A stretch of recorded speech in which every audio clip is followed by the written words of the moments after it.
नमस्कार, लोकवाणी न्यूज में आप सभी का स्वागत है।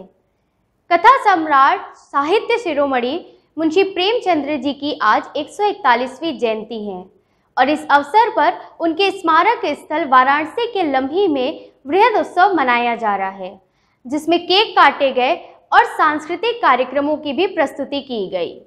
इसके अलावा पूरे स्मारक स्थल को मालाओं और फूलों से सजाया गया और मुंशी प्रेमचंद्र जी की प्रतिमा पर माल्यार्पण कर उन्हें याद किया गया। आज कथा सम्राट साहित्य शिरोमणि मुंशी प्रेमचंद्र की 141वीं जयंती है और इस अवसर पर उनके जन्म स्थल लम्ही में वृहद उत्सव मनाया गया, जिसमें केक काटे गए, सांस्कृतिक कार्यक्रमों की भी प्रस्तुति की गई।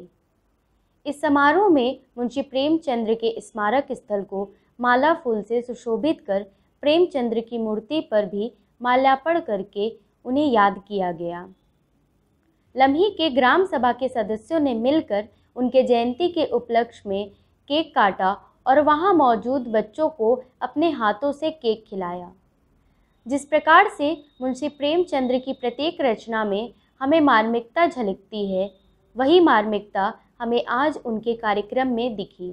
कार्यक्रम में मौजूद हरौआ के ब्लॉक प्रमुख विनोद कुमार उपाध्याय ने केक काटकर बच्चों में बांटा और आशा की कि उनमें से कोई बच्चा भविष्य में मुंशी प्रेमचंद्र का रूप ले। हमने केक काट के बच्चों को वितरण किया और बच्चों को हमने शुभकामना भी दिया कि इन्हीं बच्चों में से फिर कोई मुंशी प्रेमचंद्र जी का अवतार ले। उनके स्मारक स्थल पर ही मुंशी प्रेमचंद्र को समर्पित करते हुए बीएचयू के संगीत कला मंच के छात्रों ने सांस्कृतिक कार्यक्रम भी प्रस्तुत किए। उपन्यास सम्राट और कहानी की विशिष्ट परंपरा को विकसित करने के लिए कई पीढ़ियों को प्रभावित करने वाले मुंशी प्रेमचंद्र ने हिंदी साहित्य में यथार्थवादी परंपरा की नींव रखी थी। उनके लेखन ने हिंदी साहित्य को नया अर्थ और आयाम दिया, जिसके बिना हिंदी साहित्य की विकास यात्रा को लेकर किया गया हर अध्ययन अधूरा है। 1918 से 1936 का कालखंड प्रेमचंद्र युग के नाम से जाना जाता है। मुंशी प्रेमचंद जी का जन्म 31 जुलाई 1880 को वाराणसी के लम्ही गांव में हुआ। उनका वास्तविक नाम धनपत राय श्रीवास्तव था। फंतासी की दुनिया से निकलकर प्रेमचंद्र का साहित्य यथार्थवाद की धरातल पर गरीबी, छुआछूत, जाति, वेद, दहेज प्रथा, सांप्रदायिकता, भ्रष्टाचार जैसे जरूरी सवालों से जूझता है। उनकी कृतियों में गोदान, गबन, रंगभूमि, कर्मभूमि, सेवा सदन जैसे लगभग 1.5 दर्जन उपन्यास है।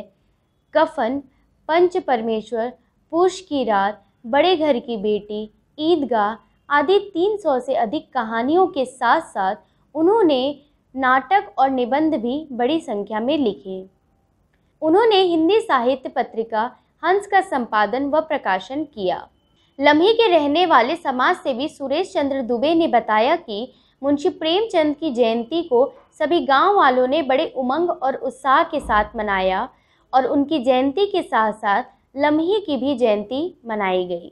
जैसा कि हम गांव वालों में जो उमंग है, उस उमंग को कोरोना भी जो है वो पीछे जो है कि छूट चुका है। हम लोगों का उत्साह कि यहाँ प्रेमचंद की जो है जयंती के साथ साथ हम लोग लम्ही की भी जयंती मनाएंगे। कार्यक्रम में शामिल हुए एक व्यापारी नेता और समाज सेवी माता प्रसाद ने कहा कि मुंशी प्रेमचंद हमारे समाज की धरोहर है और ऐसे महापुरुष की जयंती को मनाना हमारे लिए गौरव की बात है। कि मुंशी प्रेमचंद जी की जयंती जो अपने हिंदुस्तान की धरोहर हैं, समाज की धरोहर हैं और इनकी पहचान से ही हिंदुस्तान की पहचान है। यूँ तो साहित्य के पितामह आज भले ही हमारे साथ नहीं हैं, मगर उनके इस जयंती के अवसर पर कोई भी बड़ा साहित्यकार व राजनेता इस कार्यक्रम में शामिल न हो सका। लेकिन उनके इस जयंती के उपलक्ष्य में काटे गए उस केक का आनंद उन सभी बच्चों ने अवश्य लिया, जिन्हें शायद यह पता भी नहीं कि साहित्य या कलम की ताकत से पन्नों पर वास्तविक स्वरूप को कैसे उकेरा जाता है। हालांकि आने वाला समय कोई नहीं जानता, हो सकता है इन्हीं बच्चों में से ही कोई एक दूसरा मुंशी प्रेमचंद बन जाए और एक बार फिर साहित्य की गरिमा को आसमान की ऊंचाई तक पहुंचाए।